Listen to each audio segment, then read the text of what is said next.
Hello, welcome to SwitchUp. My name is Glenn and today we have for you a look at some of the upcoming games for this next week on the Nintendo Switch. I'll be ranking these games from worst to best, just based on initial first impressions, plus a little bit of prior knowledge where the games have been out on previous systems before.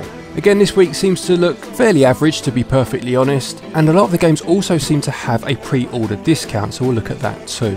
Right, with all that being said, let's have a look at some games.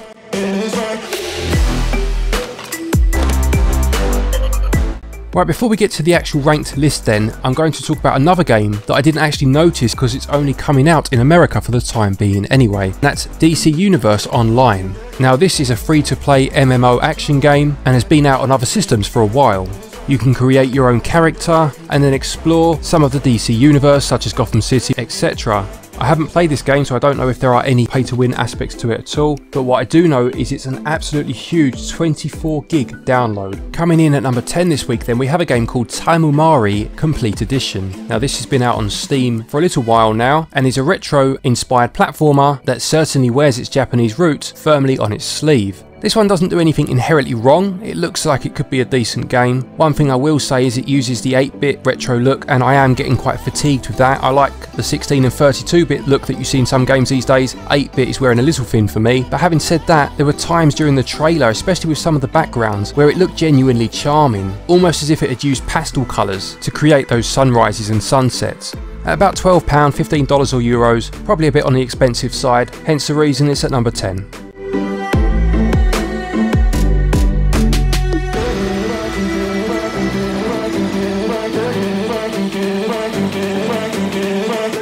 Coming in at number 9 we have a game called The Forbidden Arts. Now this looks to be a platform game, although it does seem to have some 3D exploration adventure parts to it too. It promises to have 5 worlds with multiple levels, 6 boss fights and up to 12 hours of gameplay. It also mentions that you have the ability to cast spells upon your enemies, wall jump and save your progress at any time. This has 15% off up until launch, and whilst it doesn't look earth shattering to be fair, it certainly doesn't look bad either.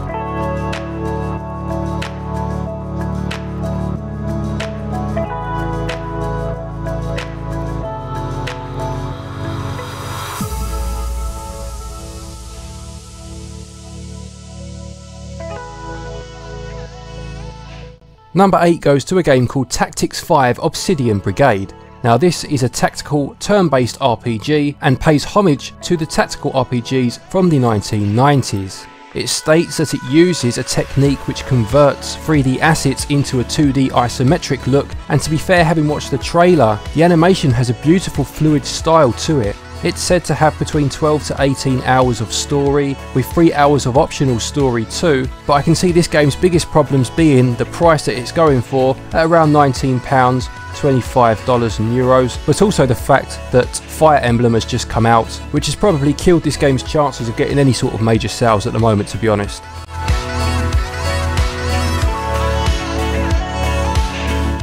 In at number 7 we have the FIA European Truck Racing Championship from Big Ben Interactive. Now this is going for £44.99 and has a different name on the US store, being known just as Truck Racing Championship, and a cheaper price of $39.99. Now Big Ben have released a couple of other games on the Switch. They released a TT Isle of Man motorbike racing game, and I believe they were also responsible for V-Rally, and frustratingly they don't put trailers or even screenshots on the eShop for their games. Mark and I have played a brief bit of this one. It handles very similarly to the Isle of Man game in terms of it has quite a steep learning curve and you need to get used to handling the vehicles if you want any sort of success or enjoyment out of the game, but for fans of these sort of racing simulators, I'm sure there's fun to be had there, but perhaps one for a sale based on this price.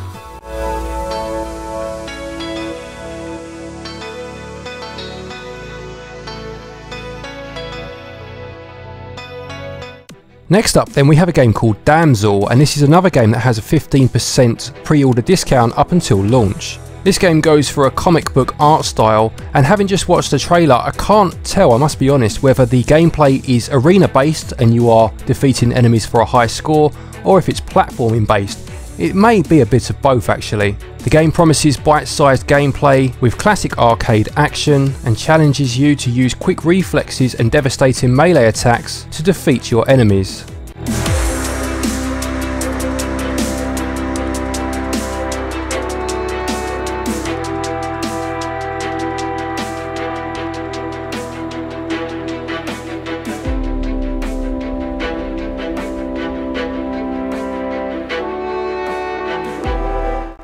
In at number 5 we have Subdivision Infinity DX. Now this game was originally on mobile devices and is a space shooter. I'm assuming more akin to something like Star Fox in terms of it being on rails, although I may be wrong about that. I've never played this game, I have to be honest. Now having not played the original, I don't know whether there were in-app purchases, and obviously this is the DX version, so I'm assuming you get anything that you would have got in that within the base price, and it does have 20% off up until launch. The original game got average to decent scores online, and it certainly looks the part. Perhaps this is one you could let us know about down below if you've played it on mobile.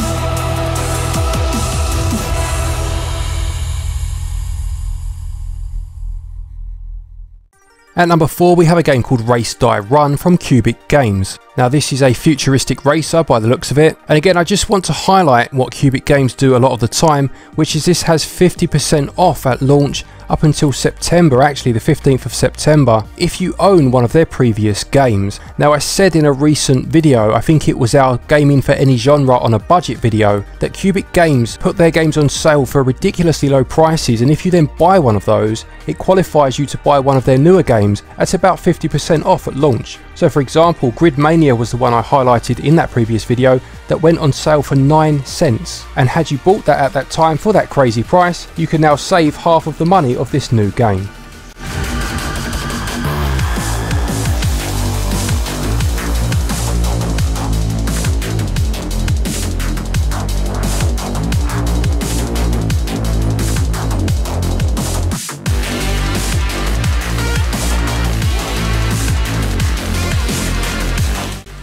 In at number 3 for this week we have Turok 2 Seeds of Evil. I never played this one back in the day. I played the first one, Turok Dinosaur Hunter, and I also played Turok Rage Wars, I believe it was called, which was a multiplayer game, but never got around to the sequel. Now as much as I love seeing these old N64 games come to the Nintendo Switch, one thing I do want to say is that this game's price of £15.79, or again about $19.99, euros 99, is if you compare it to the price that Doom 3 came out for last week, which was what, £7.99, possibly $10 I'm assuming. It is a little bit too high in my opinion. Nonetheless, it's a game I'm very happy to see coming, and it's also getting a limited print run from Limited Run Games, along with its predecessor I believe. Number 2 for me this week is a game called Welcome to Handwell.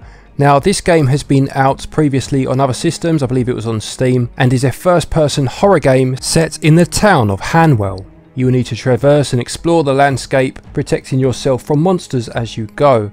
Now I hadn't heard of this game, I did look into it a little bit before making this video, and from the few reviews I skimmed over, the one word that kept coming up strangely was the word surprising, in terms of surprisingly this was a very good game, or I was very surprised by how good this game was, so that bodes quite well. I also love the fact it's set in London. That was something I loved about Zombie U on the Wii U. Being a Londoner myself, it's great when that happens. And it mentions on the blurb here that they've managed to compress the whole game down to under 3 GB and they haven't cut anything out.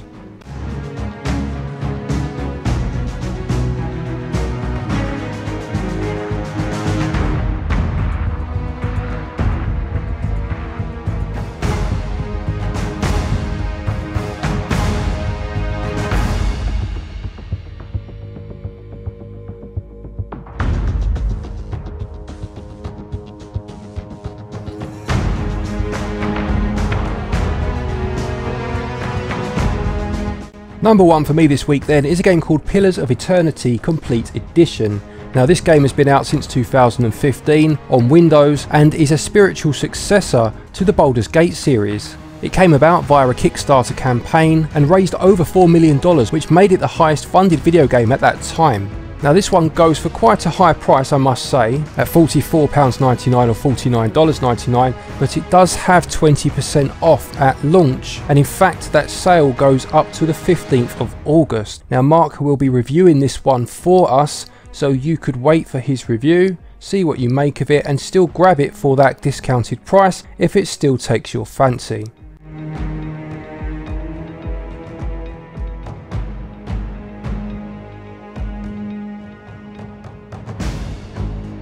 So that's the list for this week. Please do let me know if you agree with my listing. Which games would you have put higher or lower than the places I've put mine? A quick thank you to our patrons as always for your continued support. Don't forget you can join them and be a part of our patron site. The Patreon link will be in the description below. Thank you as always each and every one of you for watching. We really do appreciate it. Take care, and until next time, happy gaming.